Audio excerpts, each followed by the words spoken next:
शर्म नहीं आ रही क्या? मैं तुम्हारे दोस्त की बहन हूँ। नहीं, मुझे लगा ये प्रवीण का कमरा है इसलिए मैं। अच्छा, बेवकूफ समझ के रखा है मुझे? हाँ, तुम्हें पता नहीं दादा का कमरा कौन सा है? छूना क्यों? छुआ मत मुझे, दूर रहो मुझसे, दूर रहो मुझसे। क्या हुआ? दादा, मैं कपड़े चेंज कर रही थी और ये अतुल मुझे वहां से झांक झांक के देख रहा था। मोनिका, तुम्हें ठीक से दरवाजा लगाना चाहिए था ना। दादा, मोनिका देखो, इस पे गुस्सा होने की जरूरत नहीं है। अरे होने वाला पति है तुम्हारा, और वैसे भी नेक्स्ट ईयर इसके साथ शादी होने वाली है तुम्हारी। एक मिनट, नेक्स्ट ईयर क्या? मेरी इससे शादी नेक्स्ट जन्म में भी नहीं हो सकती। मोनिका दादा प्लीज। मोनिका मेरी बात।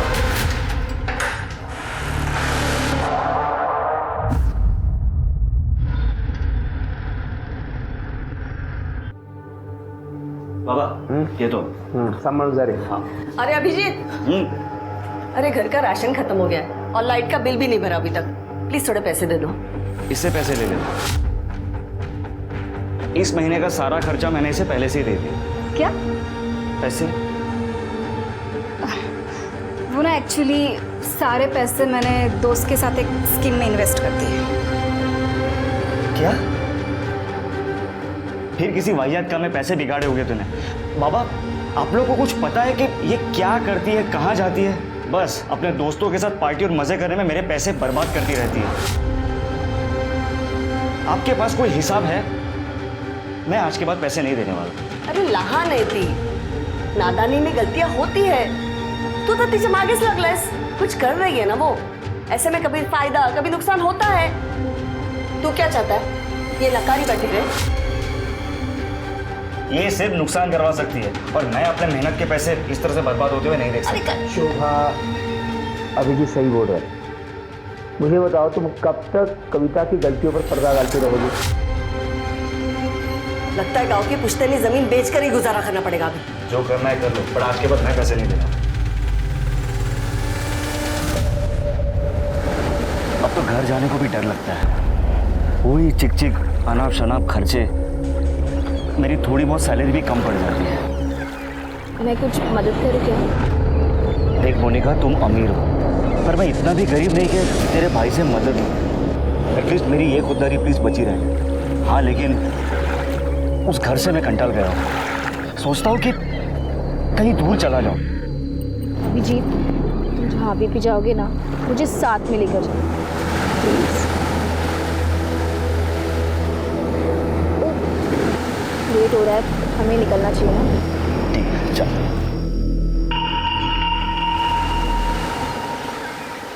हेलो, तुम्हारे भाई को पता है क्या? उसी के दोस्त के साथ तुम्हारा चक्कर चल रहा है? नहीं, दादा को कुछ नहीं पता, लेकिन अगर तुमने उनकी कान भरने की कोशिश की ना, तो तुम्हारी ये शक्ल मार मार के बिगाड़ दूंगी मैं। चलो अभी।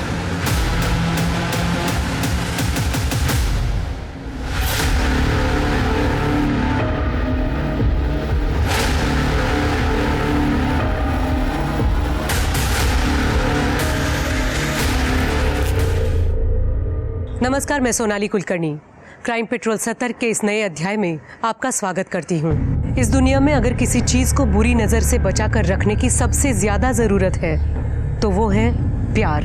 हम सब अपने रिश्तों में प्यार और भरोसा चाहते हैं। यही चाहत और यकीन कई बार अचानक किसी हादसे का शिकार होकर खत्म हो जाता है, और कभी कभी अपने इसी भरोसे के चलते हम खुद भी हादसों को न्योता दे बैठते हैं। इस केस में पुलिस के सामने सबसे बड़ा सवाल यही था कि जिसे पेट्रोल छिड़क कर जला दिया गया वो आखिर कौन था। आज हम एक ऐसा rarest of the rare case लाए हैं जिसमें दर्ज कुदरत का करिश्मा देखने वालों को न सिर्फ हैरान कर देगा, बल्कि आप ये सोचने पर भी मजबूर हो जाएंगे कि क्या सचमुच मरने वाले की रूह भी वापस लौटकर अपने लिए इंसाफ की मांग करती है।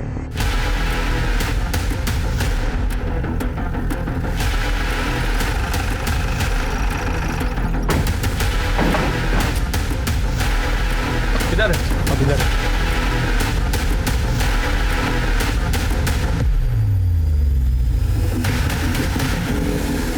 लाश पूरी तरह जल चुकी है। इस तरह तो इसकी पहचान करना मुश्किल हो जाएगा। पेट्रोल की स्मेल आ रही है। कर ले, बगा जरा।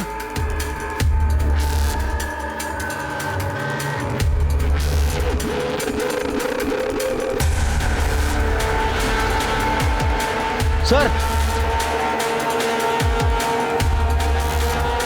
सर ये क्या मिला है और इसमें थोड़ा पेट्रोल भी बचा है। शिरके, फॉरेंसिक टीम को बुलाओ और हाईवे पे जितने पेट्रोल पंप्स हैं सबका सीसीटीवी फुटेज निकलवाओ। हो सकता है वहीं से कुछ मिल जाए। बघा जरा अजून काय सापडतंय का? सर,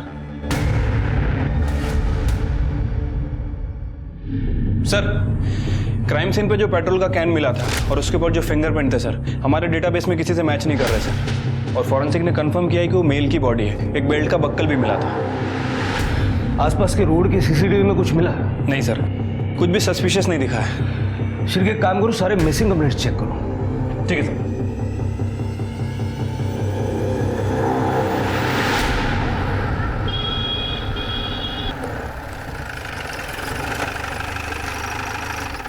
सर, जो डेड बॉडी हमें मिली थी उसकी पीएम रिपोर्ट आ गई सर। उसकी उम्र तकरीबन 25 से 30 साल के आसपास है। सर, उसकी मौत 14 जनवरी को शाम को 4 बजे से 6 बजे के बीच में हुई है और मौत की वजह इलेक्ट्रिक शॉक बताई जा रही है। मतलब पेट्रोल डाल के जलाने से पहले उसकी मौत हो चुकी थी? Right sir. उसके चेहरे पे काफ़ी फ्रैक्चर भी है सर। मतलब वो मुंह के बल गिरा। लेकिन सर उसके स्कल पे फ्रैक्चर क्यों है? अगर वो मुंह के बल गिरा था तो उसके सर के पीछे कैसे चोट लगी? और वैसे भी उसकी लाश हमें भारती नगर में मिली, जहाँ इलेक्ट्रिक शॉक लगने जैसा कुछ नहीं है। तो इसका मतलब है कि लाश को डिस्ट्रॉय करने के लिए वहाँ ले जाया गया था। वैसे सर इस बॉडी की एक किडनी भी गायब है। किडनी स्कैंडल भी हो सकता है। पिछले महीने हमने एक किडनी रैकेट पकड़ा था। काम करो शिव, लाश के डीएनए सैंपल लेके जितने भी मिसिंग कंप्लेंट्स हैं ना, सबके रिलेटिव्स के डीएनए सैंपल्स लेके मैच करके देखो। हो सकता है इसकी पहचान करने में आसानी हो जाए। लेकिन सर ऐसे बहुत सारे कंप्लेंट्स हमारे पास हैं और ये बॉडी उसी में से किसी की है, ये पता लगाने में बहुत टाइम लग जाएगा। लेकिन डीएनए मैच हुए बिना पहचान करना भी मुश्किल होगा। हो सकता है एक और किडनी रैकेट का पर्दाफाश हो जाए। ठीक है सर।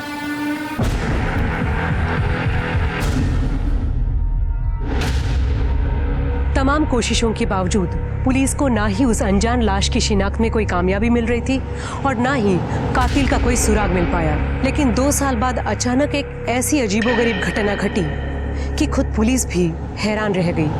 वो ऐसा वाकया था जिस पे भरोसा करना मुश्किल था, लेकिन कई बार वो होता है जिसकी कल्पना हम सपने में भी नहीं कर पाते।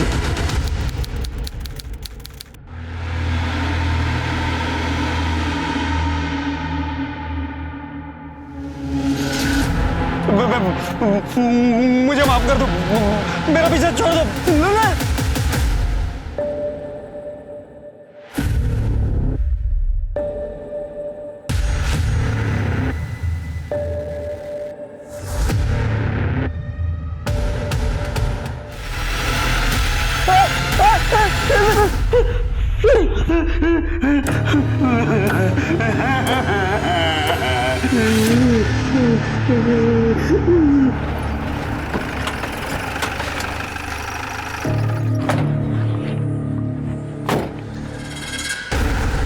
क्या रे साहब, भूत पीछे पड़ा है मेरे। अरे सुबह सुबह माल भूख क्या है क्या? क्या नाम क्या तेरा? बबन साहब, मैं सच कह रहा हूँ। वो दिन रात डराता है मेरे को। बोलते 2 साल पहले उसको किसी ने वो भगवती नगर में जला दिया था। उसको इंसाफ नहीं मिलेगा तब तक मेरा पीछा नहीं छोड़ेगा। साहब मेरे को बचा लो। साहब वो थोड़ा पैसा मिलेगा, भूख लगा है। क्या रे, अच्छा तरीका निकाला है तूने पैसा मांगने का। चल निकल। कर दे। काय झालं? सर ये बोल रहा है कि 2 साल पहले भगवती नगर में किसी को जलाया था। हाँ साहब, उसका भूत इसको बार बार दिख रहा है। शिरके से मिलवाओ इसको। सर पर ये माल फूकणारे लोग हैं, इन लोग कुछ भी बहाना बता के पैसा निकालते। इग्नोर कर लो सर इनको। करडे मी म्हणतो तेवढं करा, शिरकेकडे नाही आता। सर चल रे।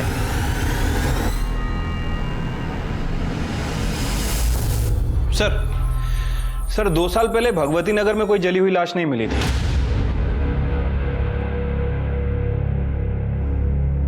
भगवती नगर नहीं, भारती नगर।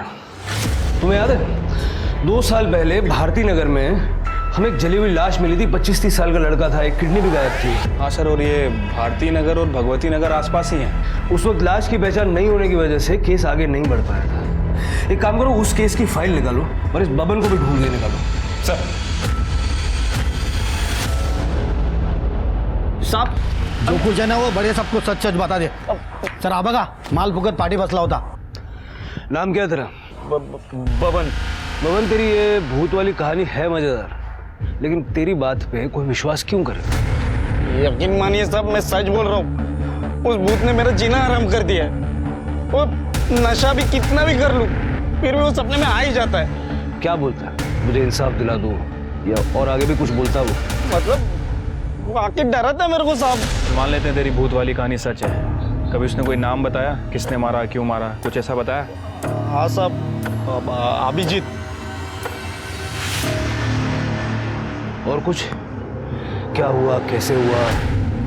अरे साहब मैं सच बोल रहा हूँ, मेरे को कुछ नहीं मालूम है साहब। मैं आपके हाथ जोड़ता हूँ, मेरे को इस भूत से बचा लो। किसी दिन इसके डर से मैं मर जाऊंगा साहब। ठीक है, अभी निकल, लेकिन इधर उधर भागना मत। ठीक है साहब। इस भवन का भूत उतारना पड़ेगा, जरा नजर रखो इसमें। शिरके, 2 साल पहले की मिसिंग कंप्लेंट्स दोबारा चेक करो। उसमें अभिजीत नाम के 25-30 साल के लड़के की कोई कंप्लेंट है क्या, जरा देखो। ठीक है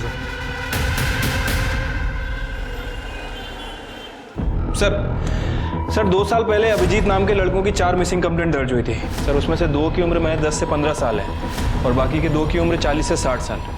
सर मुझे लग रहा है कि हम इस नशेड़ी बब्बन की बातों को कुछ ज़्यादा ही सीरियस ले रहे हैं। मतलब सर ऐसा तो केवल फिल्मों में होता है कि लाश खुद सपने में आती है और उसे किसने मारा है खुद बताती है। बात तो तुम्हारी सही है शिरके, लेकिन इस अनसॉल्व केस के लिए बबन की कहानी एक ब्लाइंड लीड की तरह है। मुझे नहीं लगता हमें चांस लेना चाहिए। एक लास्ट ट्राई करके देखते हैं। ठीक है सर, बताइए फिर क्या करना है।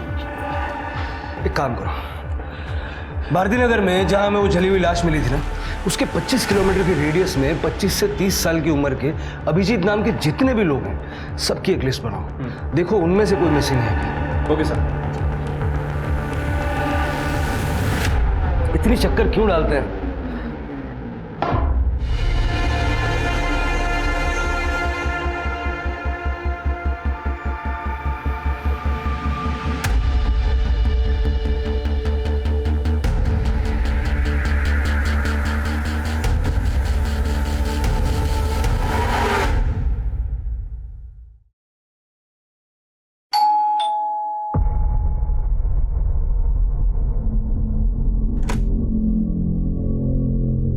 चंद्रकांत यादव का घर यही है? हाँ। बाबा। टाइगर पुलिस साहब आप यहाँ? घबराइए मत, हम लोग बस जनरल इंक्वायरी के लिए आए हैं। अभिजीत नाम का लड़का यहीं रहता है? रहता था साहब। अभिजीत मेरा बेटा है, लेकिन 2 साल पहले वो घर छोड़कर चला गया है। वो अभी तक नहीं लौटा है। 2 साल पहले आपका बेटा घर छोड़ के चला गया और आप लोगों ने कोई मिसिंग कंप्लेंट ही नहीं की? क्या कंप्लेंट करते साहब, वो खुद घर छोड़कर चला गया। फिर उसने एक मैसेज भी लिखा कि वो नहीं आएगा वापस, हमारा और उसका संबंध खत्म। उसके बाद हमने उसका फ़ोन भी ट्राई किया, लेकिन हमेशा बंद ही आया। साहब एक मिनट रुकिए।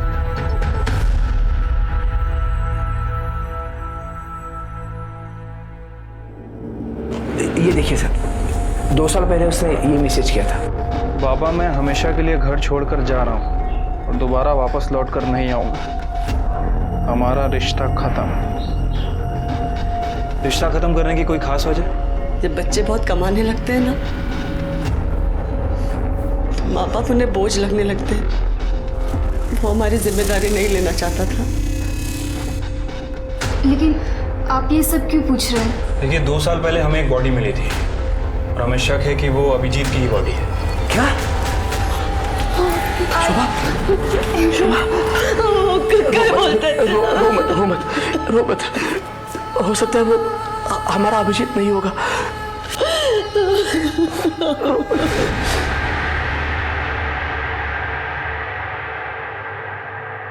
अभिजीत जाधव? शिरके, जादव फैमिली का डीएनए सैंपल ले लो। लाश का डीएनए रिपोर्ट तो हमारे पास है ही। अगर ये दोनों सैंपल मैच हो जाते हैं ना, ये गुत्थी सुलझ जाएगी। राइट साहब।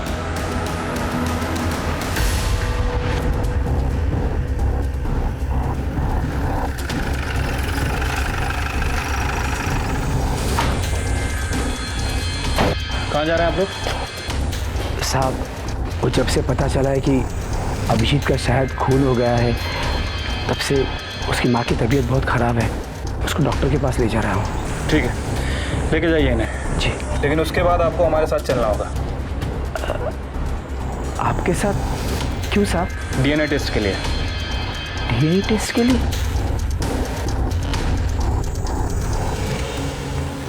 सर डीएनए रिपोर्ट आ गई है सर। जो बॉडी हमें मिली थी उसका डीएनए चंद्रकांत के डीएनए से 50% मैच हुआ है। मतलब सर कंफर्म है कि वो बॉडी चंद्रकांत के बेटे अभिजीत की है। इस बबन का नशा उतारने का टाइम आ गया। मुझे पहले ही डाउट था कि उसने हमें पूरी बात नहीं बताई थी। क्राइम लोकेशन और विक्टिम का नाम किसी को सपने में कैसे आ सकता है? हाँ सर, वैसे डाउट तो मुझे भी था, लेकिन अभी रिपोर्ट कंफर्म होने से डाउट खत्म हो गया। फिर के हो ना हो, मुझे लगता है बबन ने ये पूरी घटना अपनी आंखों से देखी है। अभिजीत के घर वालों से पूछताछ करो और बाद में इस बबन को भी उठाओ। ठीक है सर। साहब, हमारी तो पूरी उम्मीद ही खत्म हो गई। अब तक तो ऐसा लगता था कि अभिजीत कभी ना कभी तो घर आ जाएगा। मैं तो उसका 2 साल से इंतजार करता रहा, अभी भी करता था साहब, लेकिन दुर्भाग्य से फोन ही आया, उसकी मौत की खबर आ गई साहब। हमने ऐसा क्या गुनाह किया था साहब कि भगवान ने ऐसी सजा दी कि हम अपने बेटे का अंतिम संस्कार भी नहीं कर पाए साहब। चंद्रकांत जी, संभालिए अपने आप। देखिए, हमने बॉडी की शिनाख्त करने की बहुत कोशिश की थी। फिर पीएम रिपोर्ट से हमें पता चला कि उस बॉडी की एक किडनी गायब है।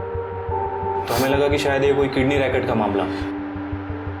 नहीं साहब, कोई किडनी रैकेट का मामला नहीं था। दरअसल कुछ साल पहले मेरी एक किडनी खराब हो गई थी, तो साहब अभिषेक ने उसकी किडनी मुझे देकर मेरी जान बचाई थी साहब। अभिजीत की किसी के साथ कोई दुश्मनी, कोई लड़ाई, कोई झगड़ा? हमारा बेटा तो बहुत अच्छा लड़का था, खूब कुड़ी होता तो उसकी किसी के साथ क्या दुश्मनी हो सकती है? चल बैठ नीचे। बबन, तुझे जो जो पता है सब कुछ बता दे, वरना जो तरीका हम अपनाएंगे ना, तेरे पीछे जो भूत पड़ा हुआ है ना, वो भी डर जाएगा। हाँ, मैं सच बता रहा हूँ, मेरे को जितना मालूम था मैंने सब बता दिया। जब ये कुछ बताने के लिए तैयार हो जाना, तब इसको मेरे सामने लाना। तब तक इसकी खातिरदारी करो। सर, साहब, नहीं साहब, नहीं, मैं बताता हूँ, सब बताता हूँ साहब, ये वो 2 साल पहले की बात है। मैं वो जंगल में बैठ के माल भूख रहा था साहब। अब मैंने 2 जन को एक लाश को जलाते हुए देख लिया साहब। मैंने झाड़ियों में छुपकर सब कुछ देख लिया था। वो लोग जाते जाते एक दूसरे से बात कर रहे थे कि आज के बाद अभिजीत के बारे में कोई भी कुछ भी बात नहीं करेगा। बाद में वो लोग कार में बैठ के चले गए साहब। शक्ल देखी थी उनकी? गाड़ी कौन सी थी, कुछ याद है? नहीं साहब, चेहरे तो उनके ढके हुए थे, और वो गाड़ी बिड़ी का मेरे को कुछ नहीं समझता है। 2 साल बाद तुझे पुलिस के पास आने की क्या सूझी? पहले क्यों नहीं बताया? और ये अभिजीत की लाश सपने में आकर डराती है, बताती है, ये सब नाटक करने की क्या जरूरत थी? वो ऐसा हुआ कि वो लोग जाने के बाद उस दिन मैंने नज़दीक जाके देखा था साहब। वो डरावनी लाश देख के मेरी तो बत्ती गुल हो गई थी साहब। उसके बाद से वो लाश रोज मेरे सपने में आने लगी। अगर तूने कुछ किया नहीं था तो तुझे डरने की क्या जरूरत थी?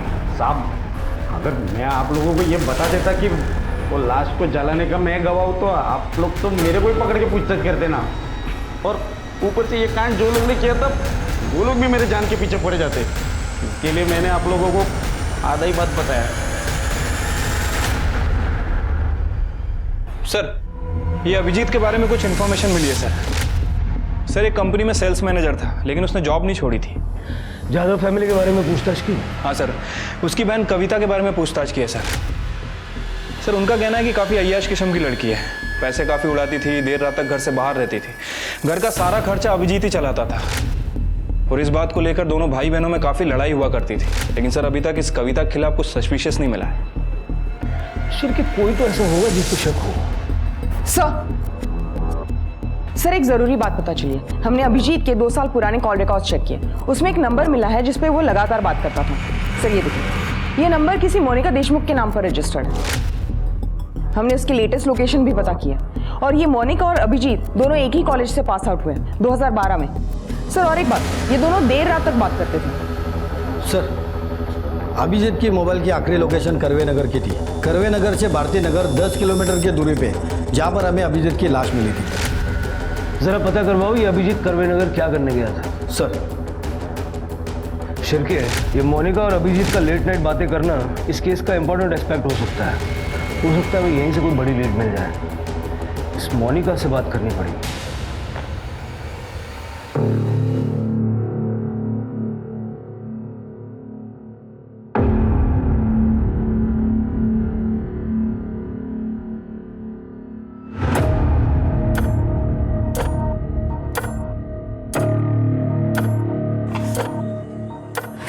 अतुल प्लीज, अतुल प्लीज, बहुत काम पड़ा है और मेरा मन भी नहीं है। मन नहीं है तो क्या मना करेगी मुझे?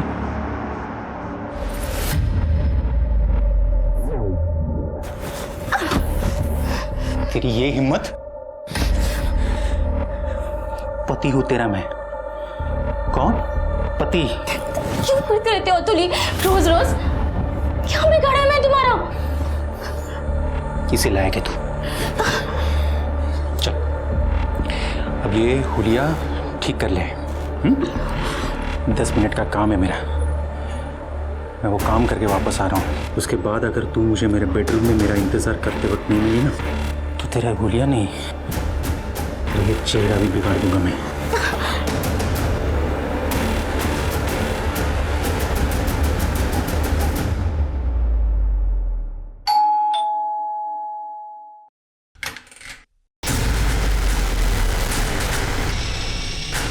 जी आप लोग? मोनिका, जी कहिए।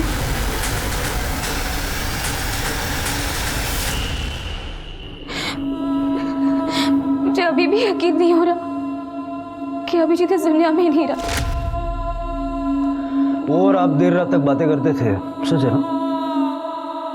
हाँ, मैं और अभिजीत एक दूसरे से बहुत प्यार करते थे, लेकिन फिर वो गायब हो गया। उससे मुझे मैसेज भी किया था कि मैं उसे भूल जाऊं। फिर भी मैं उसे लगातार मैसेज करती रही, कॉल करती रही, लेकिन उसका फोन बंद था। अच्छा, अभिजीत की किसी के साथ कोई दुश्मनी थी, कोई लड़ाई झगड़ा? देखिए हमसे कुछ छुपाने का फायदा नहीं है, जो भी है साफ साफ बताइए।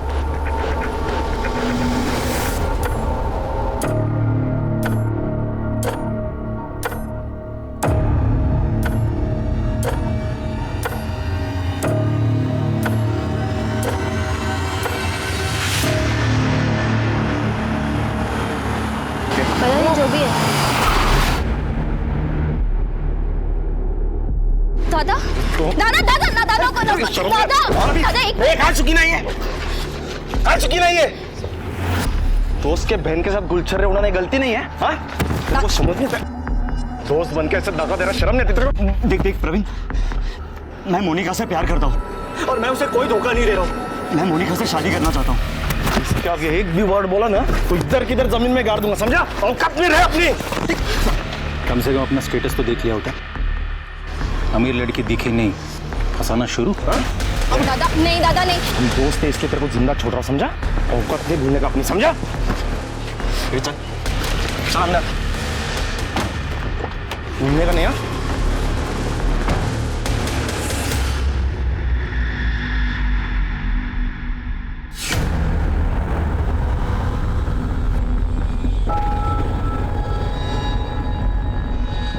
मोनिका तुम यहाँ, और ये सामान? मैंने अपना घर छोड़ दिया है। पर इससे तो प्रवीण और भी नाराज हो जाएगा। अब चाहे जो भी हो जाए अभिजीत, मैं यही रहूंगी। और तुमने मुझसे शादी का प्रॉमिस किया था, उसका क्या हुआ? मोनिका, देखो देखो अभिजीत, मोनिका, अगर तुम दोनों शादी करना चाहते हो तो कर सकते हो, हमें कोई एतराज नहीं है। हो ना अगर? मोनिका, मोनिका, मोनिका, तुझे अपने घर की इज्जत का जरा भी ख्याल नहीं। चल मेरे साथ। दादा, चल मेरे साथ। दादा, सुन। चल मेरे साथ। सुन। मोनिका, मोनिका, मैं इसे अभी नस काट लूंगी। दूर रहो मुझसे। मोनिका, रख दो उसे। मोनिका, बात सुन मेरी, फेंक दे वो चाकू, फेंक दे ना। तुझे पता है तेरी खुशी के आगे मुझे कुछ नहीं चाहिए। तू जो कहेगी ना वैसे ही होगा। मैं खुद तुम दोनों की शादी करवाऊंगा, ठीक है? प्रॉमिस। रख दे बेटा। खरस दादा, हाँ। मैं बता नहीं सकती मैं कितनी खुश हूँ। उसके बाद सब ठीक हो गया था। प्रवीण दादा को भी अभिजीत से कोई प्रॉब्लम नहीं थी। वो हमारी शादी भी कराने वाले थे, पर फिर अभिजीत कहीं चला गया। लेकिन मैंने सपने में भी नहीं सोचा था कि उसका कोई खून कर देगा।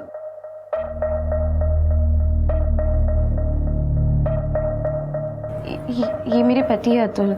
अभिजीत 2 साल तक लापता था, तो दादा के कहने पर मैंने इससे शादी कर ली। आखिरी बार आप अभिजीत से कब मिली थी? करवे नगर में हमारे एक फार्म हाउस है। कुछ 2 साल पहले 14 जनवरी को दादा को एक बहुत बड़ा प्रोजेक्ट मिला था। उसी को सेलिब्रेट करने हम सब वहाँ गए थे। मैं, दादा, अभिजीत, अतुल, हम टेरेस पर पार्टी कर रहे थे और इन लोगों ने दोपहर को ही पीना शुरू कर दिया था। अभिजीत, मुझे ना बहुत अर्जेंट काम आ गया, मुझे निकलना पड़ेगा। हाँ, अभी तो पार्टी स्टार्ट हुई है। बहुत इम्पोर्टेंट है। So sorry. इसलिए करीबन 4:30-5 बजे तक मैं घर निकल आई थी। उसके बाद मैंने अभिजीत को कभी नहीं देखा। मोनिका के जाने के बाद फार्म हाउस पे क्या हुआ? सर, हम लोग तो बस सेलिब्रेट करके निकलने वाले थे, पर सर अभिजीत ने बहुत पी रखी थी। हम लोग ने बोला उसे कि बहुत हो गया, निकलते अब। तो सर उसे और पीनी थी, तो वो वहीं रुका रहा, पर हम लोग सब निकल आए सर, एक करवे नगर के फार्म हाउस पे जहां अभिजीत की बॉडी मिली थी, उसे लास्ट बार वहीं पे देखा गया था। और सर उसके फ़ोन रिकॉर्ड के हिसाब से उसकी लास्ट लोकेशन भी फार्म हाउस की थी। मतलब सर इस फार्म हाउस पे कुछ गड़बड़ हुई है। हाँ सर, वैसे भी प्रवीण और अभिजीत के फाइनेंशियल स्टेटस में जो बहुत बड़ा गैप है, उसे हम नज़रअंदाज नहीं कर सकते। सर, और एक बात नोटिस करने वाली है। अभिजीत के फ़ोन से उसके परिवार को और मोनिका को जो मैसेजेस किए थे 14 जनवरी को, वो करीब 8 बजे के थे। और पोस्टमार्टम रिपोर्ट के हिसाब से अभिजीत की मौत शाम 4 से 6 बजे के बीच हुई। मतलब प्रवीण अपनी बहन की शादी अभिजीत से नहीं बल्कि अतुल से करवाना चाहता था, और अतुल भी ये जानता था कि मोनिका उससे नहीं बल्कि अभिजीत से प्यार करती है। राइट सर, और ऐसे हालात में शक इन दोनों पर ही है। मतलब गड़बड़ फार्म हाउस पे ही हुई है। चलो।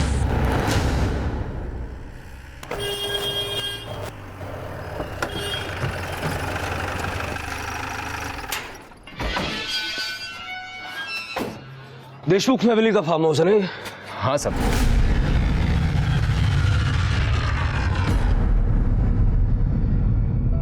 दो साल पहले 14 जनवरी को यहाँ क्या हुआ था? 2 साल पहले की बात किसको याद रहेगी साहब? पार्टी हुई थी यहाँ, तुझे याद नहीं है? हाँ, वो याद है ना सब। वो पूरा हफ्ता मैं छुट्टी पर था। 2 साल पहले क्या हुआ था वो याद नहीं है, छुट्टी पे था ये याद है। हाँ सब, वो मेरी बेटी की शादी थी ना तभी। प्रवीण लास्ट टाइम कब आए थे यहाँ? वही 2 साल पहले साहब। वो आए और बोले फार्म हाउस बंद कर दो। उसके बाद से तो कोई नहीं आया सर। हाँ, पर मुझे मेरी चौकीदारी की पगार मिल जाती है सर। तलाशी लेनी है मैं यहाँ की।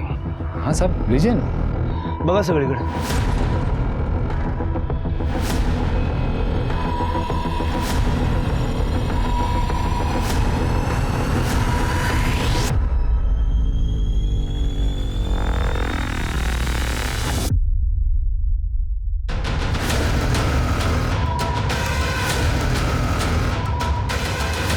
शिरके, कुछ मिला क्या?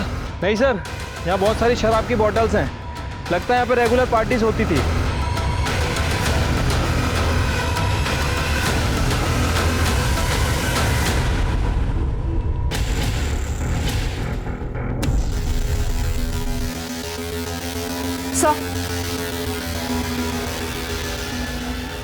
सर ये आईडी कार्ड मिला है इस पर्स में। अभिजीत जाधव।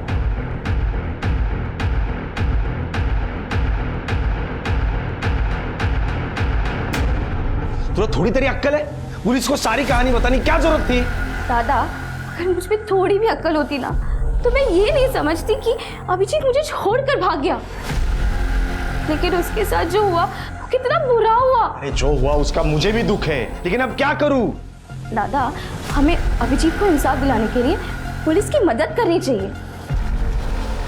लेकिन आपको इतना गुस्सा क्यों आ रहा है? मूर्खासारखं काहीतरी बोलू नको। अगर न्यूज में अपना नाम उछाला गया तो किसके बिजनेस पर असर होगा? मेरे ना। समझ रही है बात को? सर, इस करवे नगर के फार्म हाउस में कुछ ना कुछ तो जरूर हुआ है। मैं भी वही सोच रहा था। शिरके, 2 साल पहले जब अभिजीत की लाश हमें मिली थी उस वक्त वहाँ एक पेट्रोल का कैन भी मिला था। उस पर जो फिंगरप्रिंट्स थे वो हमारे रिकॉर्ड में होंगे, लेकिन उस वक्त इस केस के लिए कोई सस्पेक्ट नहीं था। एक काम करो, 2 साल पहले 14 जनवरी को उस फार्म हाउस पे जितने भी लोग मौजूद थे उन सबके फिंगरप्रिंट्स लो और उनका लोकेशन निकालो। Right sir.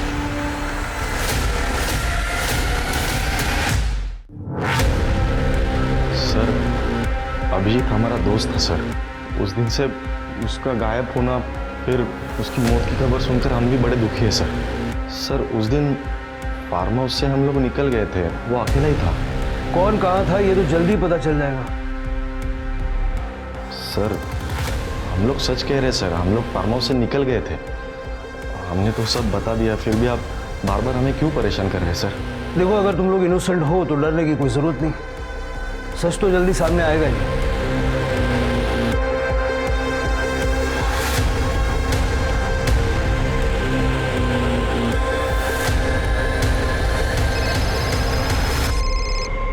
हाँ झरके। सर, फिंगरप्रिंट रिपोर्ट आ गई है। सर, पेट्रोल के डब्बे पे जो फिंगरप्रिंट मिले थे वो प्रवीण और अतुल से मैच हो रहा है। मतलब खून इन्हीं दोनों ने किया है। Right sir. 14 जनवरी 2017 उस दिन के तुम दोनों के मोबाइल लोकेशन निकाले हमने। कहाँ के थे पता है? भारती नगर, जहाँ अभिजीत की लाश को जलाया गया। वहां हमें पेट्रोल का कैन भी मिला था, उस पे तुम दोनों के फिंगरप्रिंट्स हैं। सर, हमारा यकीन कीजिए, हमने अभिजीत को नहीं मारा। अपनी बहन की शादी अभिजीत से करवाने का सिर्फ ढोंग कर रहा था। तू चाहता था कि तेरी बहन की शादी अतुल से हो, और आखिर में तुम दोनों ने मिलके अपने मन की हसरत पूरी कर ली। नहीं सर, हम सच कह रहे हैं, हमने अभिजीत को नहीं मारा। सर, हम लोग फार्म हाउस से निकल गए थे, वो नशे में तो वहीं पे रुका था। हमने नहीं मारा उसे। झूठ बोल रहा है सर ये, और इसके वॉचमैन ने भी हमसे झूठ बोला था। उस दिन 14 तारीख को वॉचमैन फार्म हाउस पे ही था। उसकी बेटी की शादी तो 10 जनवरी को ही हो गई थी। वॉचमैन ने 14 तारीख को शाम को 7 बजे फार्म हाउस फ़ोन किया था, और उसके बाद ये प्रवीण फार्म हाउस आया था। सर, मैं सब कुछ सच बता। जल्दी बता।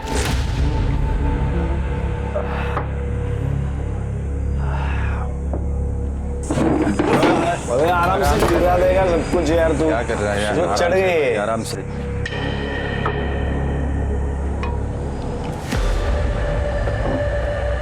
सुना मैं क्या बोल रहा हूँ? अबे क्या कर रहे हैं यार? अबे ऊपर मत जा अभिजीत। ओपन वायर है, शॉक लग जाएगा। अबे कुछ नहीं होगा यार, आजा। अरे पिया हुआ है, तू उधर मत जा भाई, नीचे आ जा। उस शाम हमारी पार्टी ठीक ठाक चल रही थी, लेकिन अचानक तब हमारे क्लाइंट का मुझे कॉल आया। अभी मेहता का फोन है, क्लाइंट अपना। हेलो, हाँ सर। हाँ सर, पहुँचता हूँ। ए भाई, हम लोग जा रहे हैं, आ रहा है क्या तू? लेकिन वो आने के लिए तैयार ही नहीं था। फिर हम लोग निकल गए। फिर 1-1.5 घंटे के बाद वॉचमैन का मुझे फ़ोन आया। उसने मुझे बोला कि वो अभिजीत ज़मीन पर गिरा है, मर चुका है। फिर हम लोग तुरंत वहाँ पे गए और देखा कि वो जलने की बू आ रही है। मतलब वो ओपन इलेक्ट्रिक वायर का शॉक लगा होगा, ये ऊपर से नीचे गिर गया। मुझे लगता है पुलिस को बोलना पड़ेगा यार। दिमाग तो ठीक है तेरा, इसका और मेरा झगड़ा हुआ था, सबको पता है। पुलिस को पता चलेगा तो सबसे पहले मुझे उठा लेंगे। फिर क्या करें? एक काम करते हैं, इसके बॉडी को ठिकाने लगा। फिर अतुल और मैं अभिजीत की लाश लेकर कार से भारती नगर गए और वहाँ पे उसकी बॉडी जला डाली।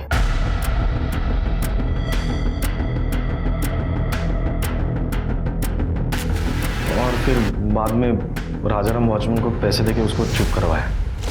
इसका मतलब है कि 8 बजे के आसपास अभिजीत के फादर और मोनिका को जो मैसेज गए थे वो भी अभिजीत के फोन से, वो तुमने ही किए थे। अब जल्दी जल्दी बता दे कि अभिजीत का फोन कहाँ है। अभिजीत का फोन सर?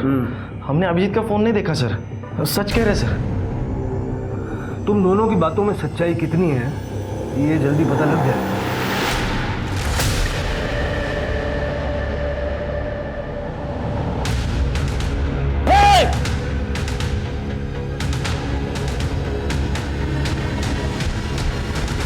सर मैंने कुछ नहीं किया सर। चुपचाप बैठ। तेरे चूहे को बिल से निकाल लिया।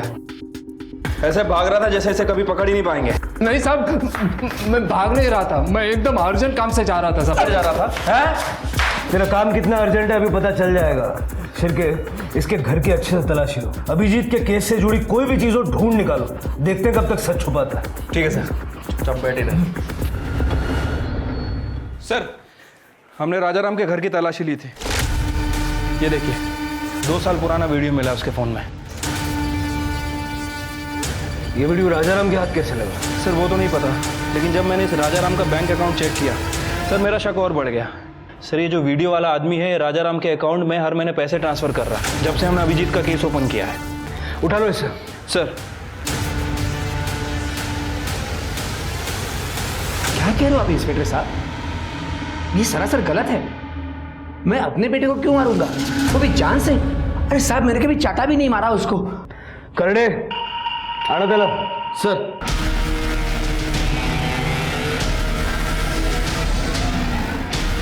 राजाराम, इस राजाराम के अकाउंट में गलती से पैसे चले गए। छिलके दाखिल जरा।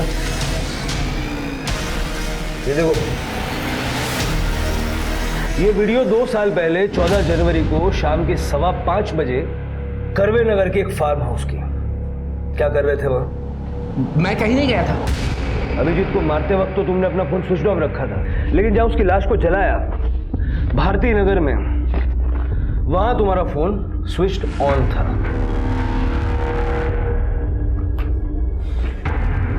और एक और बात जो तुम हमें बताना भूल गए, लेकिन हमने पता लगा लिया। अभिजीत तुम्हारी पहली बीवी का बेटा है, शोभा का नहीं। इसलिए हटाया ना उसे रास्ते से। अब सीधे सीधे बताओगे या अपने तरीके से उगलना है? अभिजीत की माँ सरिता मेरी पहली बीवी थी, उसका देहांत हो गया। उसके बाद सरिता की बहन शोभा से मैंने शादी की, लेकिन अभिजीत को ये बात कभी नहीं बताई मैंने। लेकिन साहब, मेरे एक रिश्तेदार से झगड़ा हो गया और उसने सारी बात अभिजीत को बता दी। उसको पता चला कि उसकी माँ उसकी सौतेली माँ है। तब से वो डिस्टर्ब हो गया साहब। ये कविता जो है वो मेरी और शोभा की बेटी है। पहले कविता और अभिजीत के बीच में भाई बहन का रिश्ता था, लेकिन ये बात समझने के बाद बाबा बर्दाश्त की भी हद हो गई है। जितनी भी जमीन बची है ना, उसमें इसका सिर्फ 20 से 25% है, बाकी सारा हिस्सा मेरा है। कुछ भी हो जाए, लेकिन मैं अपना हिस्सा इसके साथ नहीं बांटने वाला। घर में हिस्से को लेकर, प्रॉपर्टी को लेकर रोज झगड़े होते थे और उससे मेरी परेशानियां बढ़ती गई और मुझे मजबूरन अभिजीत को मारने का प्लान बनाना पड़ा। अरे हाँ भाई, मैं शाम तक फार्म हाउस में पहुंच जाऊंगा। अरे मैं श्योर 100% आ रहा हूँ। मैं दोपहर में वहाँ जाकर छिप गया था और मौके के इंतज़ार में था, और साहब वैसा मौका मिला भी। शाम के समय अभिजीत के एक दोस्त सब निकलने लगे। वॉचमैन भी किसी काम के लिए बाहर गया था और फिर सब मैंने मौके का फ़ायदा उठाया।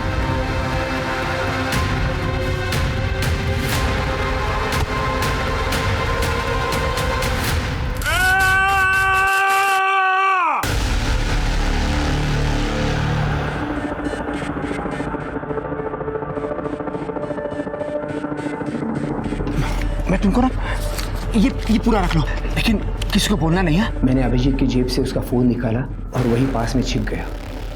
वहाँ पर अभिजीत के 2 दोस्त हैं। एक काम करते हैं, इसके बॉडी को ठिकाने लगाते हैं। उन्होंने उसकी लाश को गाड़ी में रखा।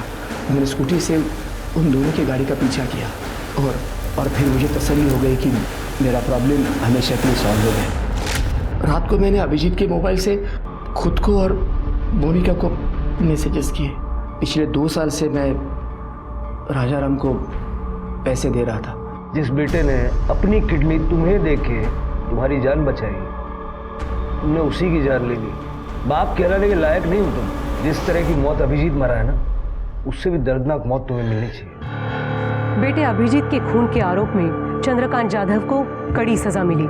सबूत मिटाने के जुर्म में अतुल और प्रवीण को भी जेल की हवा खानी पड़ी।